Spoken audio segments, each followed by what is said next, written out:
NPCI data মতে 2023 সালে ভারতে $2.2 ট্রিলিয়ন ইউপিআই ট্রানজাকশন হয়েছে, যেটা বহু দেশের জিডিপির প্রায় 10 গুণ। আর বলা হয় ভারতে এই শতাব্দীর সবথেকে বড় আবিষ্কার হলো ইউপিআই, যেটা ভারতের ব্যাংকিং সিস্টেমকে পুরোপুরি বদলে দিয়েছে। আর ডিজিটাল ট্রানজাকশনে আমেরিকা, চায়না বা ইউরোপের যে কোনো দেশকে ছাড়িয়ে ভারত এখন বিশ্বের প্রথম স্থানে পৌঁছে গেছে।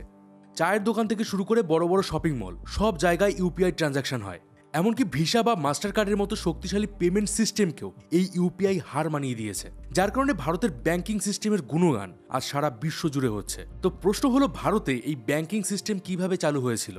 কেন আজ বিশ্বের উন্নত দেশগুলো ইউপিআই সিস্টেমকে তাদের দেশে চালু করার জন্য মরিয়া হয়ে উঠেছে? আর যখন ব্যাংকিং সিস্টেমের কথা আসে, তখন আরেকটা প্রশ্ন আমাদের মাথায় আসে, প্রাচীনকালে লোকজন ব্যাংক থেকে কিভাবে লোন নিত?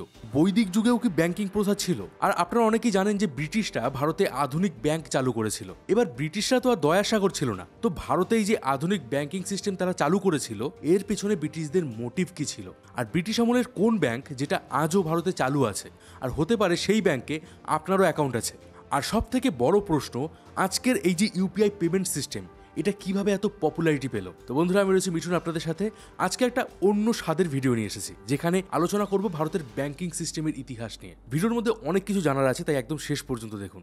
ব্যাংকিং সিস্টেম কিভাবে কাজ করে এটার আগে আমাদেরকে জানতে হবে যে ব্যাংক শব্দটা কোথা থেকে এসেছে। তো ইতিহাস ঘেটে জানা যায়, প্রাচীনকালে ইতালি শহরে একদল মানুষ লম্বা টেবিল নিয়ে বসে টাকা পয়সা লেনদেন করত। আর সেই টেবিলগুলো সবুজ রঙের একটা চাদর দিয়ে ঢাকা থাকতো। এই টেবিলগুলোকে বলা হতো বেঙ্কো। আর পরবর্তীকালে সেখান থেকেই ব্যাংক শব্দটা এসেছে। এবার প্রাচীনকালে কিন্তু আজকের মতো কোনো ব্যাংকিং নেটওয়ার্ক ছিল না। হরপ্পা, মহেঞ্জোদারোর মতো সভ্যতায় তখন লেনদেন প্রথা ছিল। এমনকি ঋগ্বেদ বা অথর্ববেদেও এই লেনদেন প্রথার কথা বলা হয়েছে। এবার সে সময় টাকার চল যেহেতু ছিল না, তখন মানুষ কোনো জিনিসের বদলে অন্য কোনো জিনিসের ট্রেড করত। এমনকি সে সময় লোন নেওয়ার প্রথাও ছিল। আবার সেই লোনে ইন্টারেস্টও নেওয়া হতো। বেদে পরিষ্কারভাবে বলা আছে, কোনো ব্যক্তি যদি কারো থেকে লোন নেয়, তাহলে সেটা পরিশোধ করা তার নৈতিক দায়িত্ব। তেমনি আরও একটা নিয়ম আছে যে ঋণ নেওয়ার নামে কাউকে শোষণ করা যাবে না। এবার পরবর্তীকালে বড় বড় মন্দির এবং মনেস্ট্রি তৈরি হয়। আর সেই সময় মানুষেরা তাদের ধন সম্পত্তি সুরক্ষার জন্য এই ধন সম্পত্তি তারা মন্দির এবং মনেস্ট্রিগুলোতে রাখত। আর সেগুলোর কিন্তু নিয়মিত হিসাব রাখা হতো যে কে কতটা সম্পত্তি রাখছে, কতটা ফেরত নিচ্ছে। এবার এই মন্দির এবং মনেস্ট্রিগুলোতে কিছু ব্যক্তিরা থাকতো যারা এই সম্পত্তিগুলোকে লোনে দিত, আর এই লোন থেকে তারা একটা ইন্টারেস্ট নিত।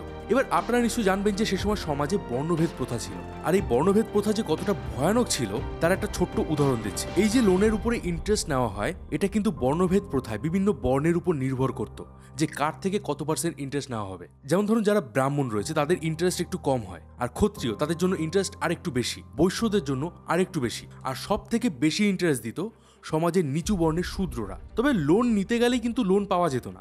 সমাজে যদি কারোর ভালো নাম ডাক থাকতো, তাহলে সে খুব সহজেই লোন পেয়ে যেত। অনেক সময় জায়গা জমি বা কোনো মূল্যবান কিছুর বদলে তাদেরকে লোন দেওয়া হতো। তবে কেউ যদি লোন নিয়ে পরিশোধ না করতো, তাহলে শুধুমাত্র তার না, বরং তার পরিবারের আর কাউকেই কখনো লোন দেওয়া হতো না। এবার এই নিয়ম যদি আজও চালু থাকতো, তাহলে দেখা গেল কিনা আপনার অনেক বন্ধু যারা কিনা আপনার থেকে টাকা ধার নিয়েছিল, তাদের পরিবারের আর কেউই কোনোদিন লোনই পেত না। কারণ বন্ধুরা একবার টাকা নিলে সেই টাকা সহজে পাওয়া যায় না। তো যাই হোক, তো বর্তমানে এই যে ব্যাংক থেকে লোন দেওয়ার সিস্টেম, এই ধরনটা কিন্তু পুরোপুরি পাল্টে গেছে।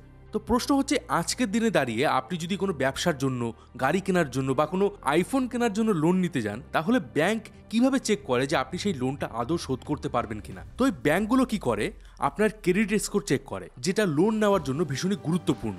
আর ক্রেডিট স্কোর হলো এক ধরনের রিপোর্ট কার্ড, যার ভেতরে আপনার পুরো হিস্ট্রি থাকবে। আপনি এর আগে কতবার লোন নিয়েছেন, কোথা থেকে লোন নিয়েছেন, সেগুলো ঠিকমতো পরিশোধ করেছেন কিনা। আর সেগুলোর উপর বেস করে আরবিআই মানে রিজার্ভ ব্যাংক অফ ইন্ডিয়া আপনাকে একটা নাম্বার দেয়। এবার যার যত বেশি নাম্বার হয়, তার লোন পাওয়ার চান্স তত বেশি হয়। তো আপনারা যদি কেউ লোন নিতে চান বা লোন নেবেন ভাবছেন, তাহলে আপনাদের জন্য কিন্তু ক্রেডিট স্কোর চেক করা ভীষণই প্রয়োজন। আমি ডেসক্রিপশন বক্সে পয়সা বাজারের লিঙ্ক দিয়ে দিচ্ছি, যেখানে আপনি ফ্রিতে আপনার ক্রেডিট স্কোর চেক করতে পারবেন। আর প্রতি মাসে আপনার ক্রেডিট স্কোরের রিপোর্ট আপনার হোয়াটসঅ্যাপ নাম্বারে ইংলিশ বা বাংলা যে কোনো ল্যাঙ্গুয়েজে চলে আসবে। তো এই যে লোনের কথা আমি বলছি, এই লোনের জন্যই কিন্তু ভারতে প্রথম ব্যাংক চালু হয়েছিল। আর এর পেছনে একটা বড় হাত ছিল ব্রিটিশদের। তবে সেই গল্প বলার আগে চলুন দেখে নেই ইউপিআই কি, কিভাবে এটাকে আনা হলো, আর ইউপিআই কিভাবে এত তাড়াতাড়ি পপুলারিটি পেল। 2000 সালের দিকে আরবিআই একটা নতুন পেমেন্ট মেথড নিয়ে আসে, যে একটা অ্যাকাউন্ট থেকে আরেকটা অ্যাকাউন্টের সাথে সাথে টাকা পাঠানোর জন্য এবার কাস্টমাররা আরটিজিএস করতে পারবে। তবে আরটিজিএস এর নিয়ম ছিল যে 2 লাখ টাকার উপরে ট্রানজাকশন করতে হবে। এবার 2 লাখ টাকার নিচের ট্রানজাকশনও তো অনেক দরকার হয়। এর জন্য নিয়ে আসা হয় নিফট, যাতে 2 লাখ টাকার কম ট্রানজাকশন করা যেত। তবে নিফটে একটা সমস্যা হলো, এটা সাথে সাথে হতো না। মানে এর জন্য মিনিমাম 30 মিনিট অপেক্ষা করতে হতো। 30 মিনিটে একবারে যতগুলো ট্রানজাকশন রিকোয়েস্ট আসতো সেগুলোকে একবারে পাঠানো হতো। এবার এই পেমেন্ট সিস্টেমকে আরো ফাস্ট করার জন্য নিয়ে আসা হয় IMPS, যেটাকে মোবাইলে থাকা সিম দিয়ে ভেরিফাই করা হয়। আর ওই সিমের নাম্বারটা ব্যাংকের অ্যাকাউন্টে রেজিস্টার থাকতে হবে। আর এর মাধ্যমে যে কোনো একটা অ্যাকাউন্ট থেকে অন্য অ্যাকাউন্টে সাথে সাথে পেমেন্ট পাঠানো যায়। তবে এখানেও যদি নতুন কোনো অ্যাকাউন্ট অ্যাড করা হয় তাহলে অন্তত 30 মিনিট অপেক্ষা করতে হয় ভেরিফাই হওয়ার জন্য। তাছাড়া এখানে ছোটখাটো পেমেন্ট করা যেত না, মানে ধরুন 10 টাকা বা 20 টাকার ট্রানজাকশন হতো না। এছাড়া ধরুন আপনি কিছু কিনতে গেছেন, সেখানে আপনি পেমেন্ট করতে পারবেন না, কারণ এখানে মার্চেন্ট পেমেন্ট সাপোর্ট নেয় না। তো এই পরিস্থিতিতে 2016 সালে মার্কেটে লঞ্চ হয় ইউপিআই। আর ইউপিআই এর মাধ্যমে মোবাইল সিম থেকে ভেরিফাই করে ট্রানজাকশন করা যায়। আর এতে প্রতিদিন 1 লক্ষ টাকার লিমিট থাকে। তবে লিমিট 1 লক্ষ টাকা হলেও এর অনেক সুবিধা আছে। 1 টাকা 2 টাকা থেকে শুরু করে 500, 1000 বা 1 লাখ টাকা পর্যন্ত আপনি যে কোনো অ্যামাউন্ট যে কোনো অ্যাকাউন্টে পাঠাতে পারবেন। আর সেক্ষেত্রে আপনার কোনো অ্যাকাউন্ট নাম্বারও দরকার হবে না, কারণ ব্যাংক অ্যাকাউন্টের সাথে ইউপিআই আইডি ক্রিয়েট করা যায়। শুধুমাত্র কিউআর কোড স্ক্যান করে বা পেমেন্ট আইডি দিয়ে এখানে পেমেন্ট দেওয়া বা নেওয়া যায়, আর পেমেন্ট সোজা চলে যায় ব্যাংকের অ্যাকাউন্টে। এবার ইউপিআই এর ব্যবহার এতটাই সহজ যে আজকের দিনে বেশিরভাগ দোকান, ফুটপাত, এমনকি শপিং মলেও আপনি ইউপিআই দিয়ে পেমেন্ট করতে পারবেন। আর এটা নিয়ে চিন্তায় আছে আমেরিকা, কারণ আমেরিকার দুটো পেমেন্ট জায়ান্ট, একটা হলো মাস্টার কার্ড এবং আরেকটা হলো ভিসা কার্ড। এরা কি করে, দুটো ব্যাংকের মধ্যে ট্রানজাকশন করায়। এবার ভিসা বা মাস্টার কার্ড আসার আগে আপনার যে ব্যাংকের কার্ড আছে আপনাকে সেই ব্যাংকের এটিএম থেকে বা সেই ব্যাংকের মেশিন থেকে ট্রানজাকশন করতে হতো। আপনি একটা ব্যাংক থেকে অন্য ব্যাংকে ট্রানজাকশন করতে পারতেন না, কারণ যখনই এক ব্যাংক থেকে অন্য ব্যাংকে ট্রানজাকশন করতে হয় তখন ওই ব্যাংককে অন্য ব্যাংকের কাছে নিজের কাস্টমারের ডেটা শেয়ার করতে হয়। এবার কোনো ব্যাংকই চায় না তার কাস্টমারের ডেটা অন্য ব্যাংকের সাথে শেয়ার করতে, কারণ এতে হতে পারে ওই ব্যাংক সেই কাস্টমারকে কোনো অফার দিয়ে নিজের দিকে টেনে নিতে পারে। এই সমস্যা থেকে বাঁচানোর জন্য আসে ভিসা এবং মাস্টার কার্ড। আর এরা একটা মিডল ম্যান হিসাবে কাজ করে। এরা দুটো ব্যাংকের মধ্যে একটা ট্রানজাকশন করায়। এবার ব্যাংকগুলোর কিন্তু এখানে একটু হিপোক্রিসি আছে। এই ট্রানজাকশনের জন্য কিন্তু ব্যাংক দুটোকে ভিসা বা মাস্টার কার্ডকে তার কাস্টমারের ডেটা শেয়ার করতে হয়, আর সেক্ষেত্রে কিন্তু তাদের কোনো আপত্তি থাকে না। এবার যেহেতু ভিসা বা মাস্টার কার্ডের নিজস্ব কোনো ব্যাংক নেই, তাই ব্যাংকগুলো কিছুটা নিশ্চিন্তে থাকে। আর এই যে ভিসা বা মাস্টার কার্ড একটা মিডল ম্যানের মতো কাজ করছে, এর জন্য তারা প্রত্যেকটা ট্রানজাকশনে 2 থেকে 3% করে চার্জ কাটে। এবার ইউপিআই আসায় শুধুমাত্র স্ক্যানিং করেই ভার্চুয়ালি আইডির মাধ্যমে আপনি এক ব্যাংক থেকে আরেক ব্যাংকে টাকা পাঠাতে পারবেন। আর এটাকে কন্ট্রোল করে এনপিসিআই। ফলে দোকানে, শপিং মলে লোকজন এখন কার্ডের ব্যবহার অনেকটা কমিয়ে দিয়েছে, কারণ এতদিন এতে 2 থেকে 3% এক্সট্রা চার্জেস নেওয়া হতো। উল্টে ইউপিআই এমন কিছু সুবিধা দিচ্ছে যেটা ভিসা বা মাস্টার কার্ড কখনো দেয় না। যেমন ধরুন ক্রেডিট কার্ডে ইউপিআই চালু করা। এতদিন সেভিংস অ্যাকাউন্টে আপনার কাছে যা টাকা থাকতো আপনাকে সেই টাকা দিয়ে ইউপিআই করতে হতো, কিন্তু এবার যদি আপনার কাছে ক্রেডিট কার্ড থেকে থাকে আপনি সেই লোনের টাকাও ইউপিআই করতে পারবেন। এমনকি ফোনে ইন্টারনেট না থাকলেও আপনি ইউপিআই করতে পারবেন। তো এরকম বহু সুবিধা রয়েছে যার কারণে আজকের যার কাছে স্মার্টফোন আছে তার কাছে আপনি ইউপিআই পেয়ে যাবেন। আর এনপিসিআই ডেটা মতে 2023 সালে সারা ভারতে প্রায় $2.2 ট্রিলিয়ন বা 182 লক্ষ কোটি টাকা ইউপিআই এর মাধ্যমে ট্রানজাকশন করা হয়েছে। আর সারা বছরে মোট প্রায় 117 বিলিয়ন ইউপিআই ট্রানজাকশন হয়েছে, যার মধ্যে আমার ওই মন্টুদার চায়ের দোকানে রোজ যে 2 কাপ করে চা খাই সেই 5-10 টাকার ট্রানজাকশনও রয়েছে। মানে ভাবতে পারছেন একটা টোটোতে করে আপনি ঘুরবেন, সেখানেও ইউপিআই আছে। ডিজিটাল পেমেন্ট সিস্টেমে এই ইউপিআই একটা রেভলিউশন এনে দিয়েছে। আর এই জন্য আমি শুরুতে বলেছিলাম যে ভারতে ইউপিআই এই শতাব্দীর সব থেকে শ্রেষ্ঠ আবিষ্কার। আর ভারতের থেকে এই technology Singapore, Dubai, France, Bhutan, Nepal, Mauritius পর্যন্ত পৌঁছে গেছে। আর ভবিষ্যতে আরো অনেক দেশ ইউপিআই এর সাথে কানেক্টেড হবে। তো এবার বুঝুন আমি কেন বলছি যে ইউপিআই সিস্টেমকে আমেরিকা ভয় পাচ্ছে। তবে ইউপিআই এর ব্যবহারে কিন্তু একটা সমস্যা আমি ফেস করছি। পকেটে ভাই টাকা থাকছে না, আর খরচের পরিমাণ প্রচন্ড বেড়ে গেছে। আর এই সমস্যাটা কি আপনার সাথে হচ্ছে? কমেন্ট করে আমাকে জানান। চলুন এবার দেখি যে ভারতে লেনদেন প্রথা থেকে এই মডার্ন ব্যাংকিং সিস্টেম আসার পেছনে ব্রিটিশদের অবদান কি ছিল।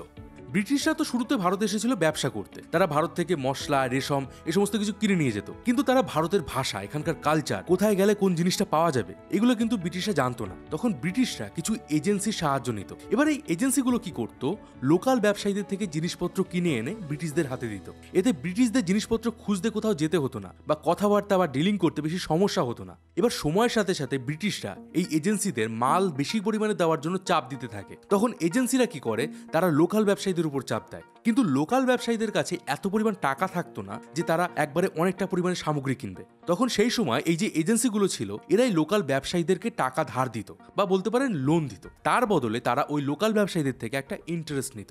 এবার এমন তো নয় যে ওই এজেন্সিগুলোর কাছে অফুরন্ত টাকা ছিল। তখন এরা টাকার যোগান দেওয়ার জন্য সাধারণ মানুষের থেকে টাকা নিতে শুরু করে। তারা সাধারণ মানুষদেরকে বলে যে তোমাদের টাকা আমাদের কাছে সুরক্ষিত থাকবে, আর এর বদলে আমরা তোমাদেরকে একটা ইন্টারেস্ট দেবো। তখন সাধারণ মানুষেরাও এই এজেন্সির কাছে টাকা রাখতো। ফলে এজেন্সিগুলোর কাছে একটা রেগুলার টাকার ফ্লো চলে আসে। আর অন্যদিকে তারা সেই টাকা লোকাল ব্যবসায়ীদের লোন হিসাবে দিত। আর এইভাবেই মাদ্রাসে 1683 সালে প্রথম একটা ব্যাংক তৈরি হয়েছিল, যার নাম দ্য মাদ্রাস ব্যাংক। আর এই যে সময়ের কথা আমি বলছি, এই সময় কিন্তু ভারতে অনেকগুলো এজেন্সি ছিল, বড় বড় শেঠ এই ব্যবসায় জড়িয়েছিল। আর আপনাদের নিশ্চয়ই জগৎ শেঠের কথা মনে আছে। জগৎ শেঠও কিন্তু এরকম একটা এজেন্সি চালাতো। আর সেই সময় বাংলার সব থেকে ধনী ব্যবসায়ী ছিল জগৎ শেঠ। মানে সে এতটাই ধনী ছিল যে ব্রিটিশরাও তার থেকে লোন নিত। এমনকি ইউরোপে ভারতীয়দের এই শেঠদের ভীষণ পরিমাণে প্রভাব ছিল। ইন্ডিয়ার শেঠদের হাতে লেখা ছাড়পত্র দেখে ব্রিটিশরা ইউরোপে ব্যবসা বাণিজ্য করত। পরবর্তীকালে জগৎ শেঠ রবার্ট ক্লাইভের সাথে হাত মিলিয়ে বাংলার শেষ স্বাধীন নবাব সিরাজউদ্দৌলাকে হত্যা করে। আবার পরবর্তীকালে মীর কাসিম জগৎ শেঠ মেহতাব চাঁদ আর তার ছেলে স্বরূপ চাঁদকে হত্যা করে। আর এখানে একটা বড় সমস্যা তৈরি হয়। ব্রিটিশরা আগে টাকা লাগলে জগৎ শেঠের থেকে টাকা নিত, বা লোকাল ব্যবসায়ীরাও এই শেঠের থেকে টাকা নিত। এবার যেহেতু জগৎ শেঠ মারা গেছে, ফলে এই জায়গায় একটা ভ্যাকিউম তৈরি হয়, আর ব্রিটিশরা এই জায়গাটা দখল করে নেয়। 1770 সালে ব্রিটিশরা আমাদের এই কলকাতায় ব্যাংক অফ হিন্দুস্তান প্রতিষ্ঠা করে। আর এই ব্যাংকই ভারতের প্রথম কাগজের নোট চালু করেছিল, যেটা আমি টাকার ইতিহাসের ভিডিওতে বলেছিলাম। এবার ধীরে ধীরে ব্রিটিশরা ভারতে কবজা করতে শুরু করে আর নিজেদের স্বার্থে ভারতের বিভিন্ন এলাকায় ব্যাংক তৈরি করে। 1836 সালে তারা তৈরি করে বাংলা প্রেসিডেন্সি ব্যাংক। 1840 সালে তারা তৈরি করে বম্বে প্রেসিডেন্সি ব্যাংক। 1843 সালে তৈরি হয় মাদ্রাস প্রেসিডেন্সি ব্যাংক। এবার এতদিন কিন্তু ব্যাংকগুলো চালাতো ইস্ট ইন্ডিয়া কোম্পানি, কিন্তু সিপাহী বিদ্রোহের পর মানে 1857-এর পর এই ব্যাংকগুলোর কন্ট্রোল চলে যায় ব্রিটিশ রাজত্বের হাতে। 1921 সালে ব্রিটিশরা বেঙ্গল, বম্বে এবং মাদ্রাস প্রেসিডেন্সি ব্যাংককে একসাথে মার্জ করে দেয় আর নতুন একটা ব্যাংক তৈরি করে, যার নাম রাখা হয় ইম্পেরিয়াল ব্যাংক অফ ইন্ডিয়া। আর আপনাদেরকে বলে দেই, এই যে লাঞ্চের পরে আসুন এই নামে যে বিখ্যাত ব্যাংক, মানে স্টেট ব্যাংকের কথা বলছি আমি, এটাই কিন্তু সেই ইম্পেরিয়াল ব্যাংক। স্বাধীনতার পর একটা বিল পাশ করে এই ইম্পেরিয়াল ব্যাংকের নাম বদলে স্টেট ব্যাংক রাখা হয়েছিল। আর হাসি মজা করলেও ইন্ডিয়ান ব্যাংকিং সিস্টেমের ব্যাকবোন কিন্তু স্টেট ব্যাংক। আর এই যে আরবিআই, যেটা কিনা আমাদের ভারতের সমস্ত ব্যাংকগুলোকে কন্ট্রোল করে, এটা তৈরির পেছনেও কিন্তু আরো একটা কারণ আছে। 1929 সালে মানে যখন ভারত ব্রিটিশ শাসনের অধীনে ছিল, তখন সারা বিশ্ব জুড়ে একটা আর্থিক মন্দা দেখা দিয়েছিল, যেটাকে গ্রেট ডিপ্রেশন বলা হয়। তো এই সময় বিশ্বের সব বড় বড় ব্যাংকগুলো একে একে ভেঙে পড়ছিল। তখন ব্রিটিশরা ভারতের সব ব্যাংকগুলোকে কন্ট্রোল করার জন্য রিজার্ভ ব্যাংক অফ ইন্ডিয়া তৈরি করে। আর 1935 সালে আরবিআই যখন প্রতিষ্ঠা হয়, তখন কিন্তু আরবিআইতে চাইলে যে কেউ অ্যাকাউন্ট খুলে টাকা পয়সা লেনদেন করতে পারত। কিন্তু স্বাধীনতার পর থেকে এখানে পাবলিক লেনদেন বন্ধ করে দেওয়া হয়। আর বর্তমানে আরবিআই ভারতের প্রত্যেকটা ব্যাংকে কন্ট্রোল করে। আর আরবিআই এর জন্যই এই শতাব্দীর সব থেকে বড় আবিষ্কার হলো ইউপিআই। ভারতের এই ব্যাংকিং ইতিহাস আপনার কেমন লাগলো? আর আপনি দিনে কতবার ইউপিআই ট্রানজাকশন করেন? কমেন্ট করে অবশ্যই জানান। আর হ্যাঁ, আপনি লোন নেওয়ার জন্য এলিজিবল কিনা সেটা দেখার জন্য ক্রেডিট স্কোর চেক করুন। পিন কমেন্ট এবং ডেসক্রিপশনে পয়সা বাজারের লিঙ্ক দেওয়া আছে। এখানে কোনো টাকা লাগবে না, আপনি ফ্রিতে ক্রেডিট স্কোর চেক করতে পারবেন। আর আজকে ভিডিওটা একটু অন্য ধরনের ছিল। এই ধরনের ভিডিও কি আরও দেখতে চান সেটা আমাকে কমেন্ট বক্সে জানান। আর কোনো প্রশ্ন থাকলে আপনি আমাকে ইনস্টাগ্রামে জিজ্ঞাসা করতে পারেন। মিঠুন বলছি, এটা আমার ইনস্টাগ্রাম হ্যান্ডেল। তো দেখা হবে পরের ভিডিওতে। ততদিন ভালো থাকবেন, সুস্থ থাকবেন। আর আমি ছিলাম মিঠুন, আপনাদের সাথে।